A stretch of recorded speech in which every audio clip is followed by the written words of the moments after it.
विद्यालय संवर्धन सभारे सम्माननीय सभापति महोदय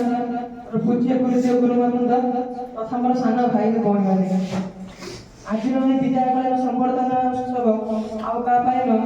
मुझे मो सहपाठी मान उद्दिष्ट कारण यह आम शेष वर्ष और ना यापर आम ये पढ़ी पारू ना पढ़ार सुजोग पाई मुझे किसी कहबार सुजोग खुशी अनुभव करने सहित बहुत दुख भी अनुभव कर कारण यह छात्र हिसाब से विद्यालय शेष किसी कहबार सुजोग मिलता एटा मत किसी शेष सुजोग मिली किसी कहबार छात्र हिसाब से निश्चित भाव दुखित अनुभव करते आम नुआ स्कूल को आम जो सिनियर मान फेरवेल से आखिर अश्रुर धारा था मन दुख भी भाभी केवल गोटे नाटक मूल्य किसी ना किंतु आज आम जानूँ तार मूल्य बहुत किसी था 2 वर्ष से भावनार अनुभव से 2 वर्ष काल बीते से प्रतिच्छवि गुड़िक आखि आगे भासी जाऊला जे केवे से फेरी पाइले एवं मो दुनिया सान भाई भूणी मान अनुरोध कर गुरु गुरुजन मान प्रेरणा करेंगे कथा सब ठीक कथा चलिए पूज्य गुरुजी गुरुमा वृंद तथा मोर आदरणीय भाई भौणी मोर सहपाठी और सहपाठी आज दिन आम बहुत दुखपूर्ण दिन ए दिन पढ़ु आर वर्ष से आम सिनियर मानक विदायकालीन संबोधना उत्सव बहुत दुखर विदाय देते से बहुत दुख अनुभव करते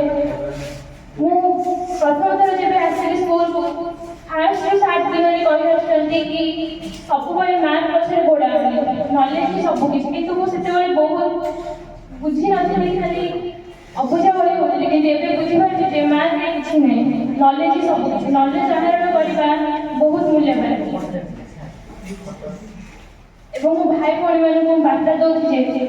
आम समय मूल्यवान समय बहुत नष्ट कर देचु तुम्हें अन्य को कम नष्ट करनी निज पाठरे मन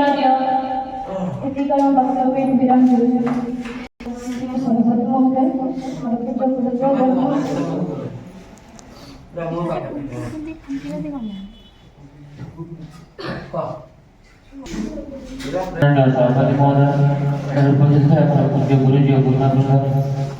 आज विद्याकालीन संबोधन उत्सव मत किसी कहबार सुजोग मिले गर्व मन करना बड़ा दुख प्रकाश कारण यहाँ आम विद्यालय मोर शेष कारण ये मो सान भाई मान बार्ता देवाक चाहूँ आम दीर्घ 2 वर्ष धरी ए स्कूल रही शिक्षा अर्जन कर सहित आम अनेक कार्य भूल बुझाणा जो मैंने त्रुटि आम विद्यालय गुरुजी गुरुमा मैंने आमको त्रुटि मार्जन करने बार्ता देते कि जहाँद्वारा शिक्षक शिक्षयित्री मान मन दुख हो आम बुझा प्रस्तुत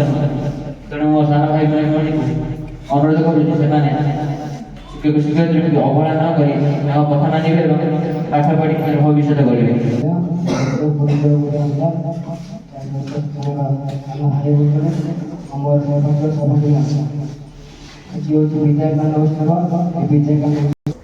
मेरे जो भूल कर से त्रुटि रह जाए त्रुटि को भूल ठीक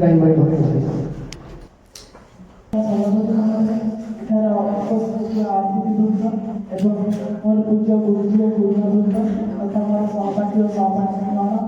एवं उपस्थित मोर बड़ भाई भूमि आज आम बड़ भाई भूमि मैंने विदाय कि आम नवम श्रेणी प्रथम थर स्कूल पाद देलु आम जानू जे कि प्रार्थना सभा कमांड देवु कि मार्चिंग करूँ विद्यालय गछ वृक्ष ध्यान रखू गुरुजी गुरुमा वृंद मान सम्मान जनइबू जहाँ आम बड़ भाई भूमि से ଚରଣରେ ମୁଁ ମୋର ଧନ୍ୟବାଦ ଜଣାଉଛି। ତତ୍ସହିତ ବିଦ୍ୟାଳୟର ସମସ୍ତ କାର୍ଯ୍ୟ କରିବା ପାଇଁ ସେମାନେ ଆମକୁ ବହୁତ ସାହାଯ୍ୟ କରିଥିଲେ। ମୁଁ ଭଗବାନଙ୍କ ନିକଟରେ ଏତିକି ପ୍ରାର୍ଥନା କରୁଛି ସେମାନେ ଆସୁଥିବା ଆଗାମୀ ପରୀକ୍ଷାରେ ଭଲ ନମ୍ବର ମାର୍କ ରଖି ଉତ୍ତୀର୍ଣ୍ଣ ହୁଅନ୍ତୁ ଏବଂ ସେମାନେ ନିଜର ଲକ୍ଷ୍ୟ ସ୍ଥଳରେ ପହଞ୍ଚନ୍ତୁ।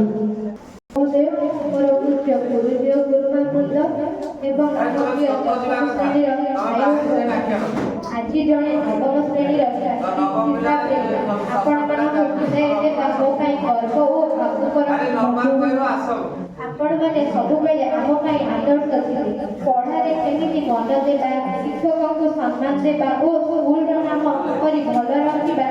ଏସବୁ ଆମେ ଆପଣମାନଙ୍କୁ ଦେଖି ଶିଖିବୁ। ସ୍କୁଲରେ ଆପଣମାନଙ୍କ ସହ କାଟିଥିବା ସମୟ, ଗସ୍ତ, କାର୍ଯ୍ୟକ୍ରମ ଓ ଅଞ୍ଚଳ ସ୍ମୃତି ସବୁବେଳେ ଆମେ ମନେ ରଖିବୁ। ଏହାକୁ କେବେ ଭୁଲିବୁ ନାହିଁ। ସମ୍ମାନନୀୟ ସଭାପତି ମହୋଦୟ,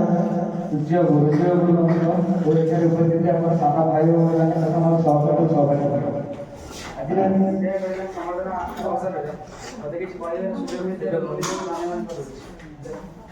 ଏହି ବିଦାୟ ସମ୍ବର୍ଦ୍ଧା ଏକ ଦୁଃଖର ବିଷୟ। କାହିଁକିନା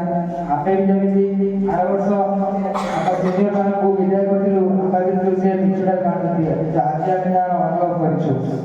ମୁଁ ଏତିକି ମୋ ସାରା ଭାଇ ଭଉଣୀମାନଙ୍କୁ କହୁଛି, ବହୁତ ଥର ଭୁଲ ହେଇଯାଏ। ଶୋକର ଦିନ କହିବା କାରଣ ଆଜି ଦିନରେ ନବମ ଶ୍ରେଣୀର ପିଲାମାନେ ଏକ ବିଦାୟକାଳୀନ ସଭା ଆୟୋଜନ କରିଛନ୍ତି ଦଶମ ଶ୍ରେଣୀ ପିଲାମାନଙ୍କ ନିମନ୍ତେ। ତୁମେମାନେ ଜାଣିଥିବ ଯେ ବିଦ୍ୟାଳୟରୁ ତୁମର ବିଦାୟ ହୋଇପାରେ ସତ, କିନ୍ତୁ ତୁମେମାନେ ପରବର୍ତ୍ତୀ ଅବସ୍ଥାରେ ବିଦ୍ୟାଳୟ ସହିତ ଜଡ଼ିତ ରହିବ। କାରଣ ତୁମେ ଦଶମ ଶ୍ରେଣୀରେ ଗୋଟିଏ ପୋଏମ୍ ପଢ଼ିଥିଲ, school by written by lord Krishna's Percy. ସେଇ କବିତାରେ କବି ଯିଏ ସେ କହିଥିଲେ, ତୁମେ ବିଦ୍ୟାଳୟରୁ ତୁମେ ଶିଷ୍ଟାଚାର, ଭଦ୍ରାମୀ ଏବଂ ଜ୍ଞାନ ଅର୍ଜନ କରିସାରିବା ପରେ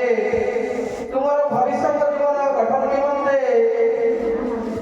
ଆଉଟଡୋର ୱାର୍ଲଡ ବାହାର ଦୁନିଆ ମଧ୍ୟ ତୁମେ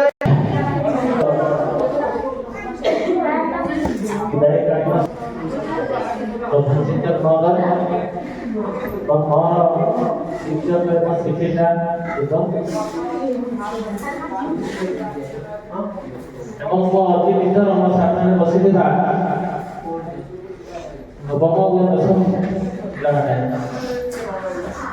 ଏହି ବିଦାୟ ଶବ୍ଦ ସତରେ ବହୁତ ଯନ୍ତ୍ରଣାଦାୟକ। ତେଣୁ ଏହି ବିଦାୟ କାଳୀନ ଅବସରରେ ତମମାନଙ୍କୁ ଗୋଟିଏ କଥା କହିବି, ପିଲାମାନେ, ଯେ ମୁଁ ଜଣେ ଶିକ୍ଷକ ହିସାବରେ ନୁହେଁ, ତମମାନଙ୍କୁ ଗୋଟେ ଅଭିଭାବକ ହିସାବରେ ମୁଁ ତମମାନଙ୍କୁ ଦେଖୁଛି। ପ୍ରଥମ କଥା, ଅଭିଭାବକ ମାନେ ଯେମିତି ଗୋଟେ ନିଜର ପିଲାକୁ ଗାଇଡ୍ କରନ୍ତି, ତାଙ୍କର ଦୋଷ ତ୍ରୁଟିକୁ ସୁଧାରନ୍ତି, ସେଇଭଳି ଆମେ ପ୍ରତ୍ୟେକ ସମସ୍ତେ ଏଇଠି ଯେତିକି ତମେ ଦେଖୁଛ ଦିଦି ଓ ସାର୍ମାନେ ତମମାନଙ୍କୁ ସେଇଭଳି ଦେଖିଥିଲେ ଦୀର୍ଘ 2 ବର୍ଷ ଧରି। ତମମାନେ ଯେତେବେଳେ ନବମ କ୍ଲାସରେ ଆଡମିସନ ହେଲ, ସ୍କୁଲରେ ନାମ ଦେଲ, ସେତେବେଳେ ଗୋଟେ ଛୋଟ ସ୍ୱପ୍ନ ନେଇ ଆସିଥିଲ, କିନ୍ତୁ ଆଜି ଯେତେବେଳେ ତମେ ବର୍ତ୍ତମାନ 10ମ କ୍ଲାସ ଆଉ 20-25 ଦିନ ପରେ ତମେ ପରୀକ୍ଷା ଦେବ,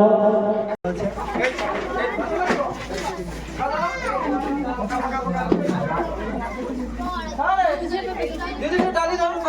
भात भी डाल देवे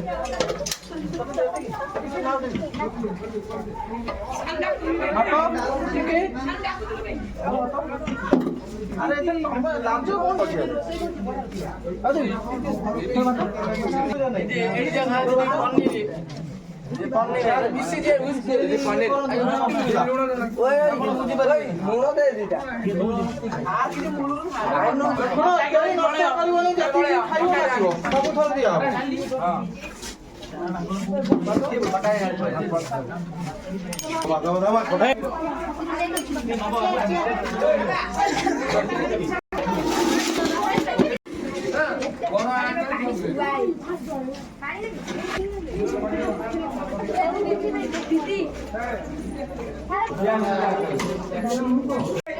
କାହିଁ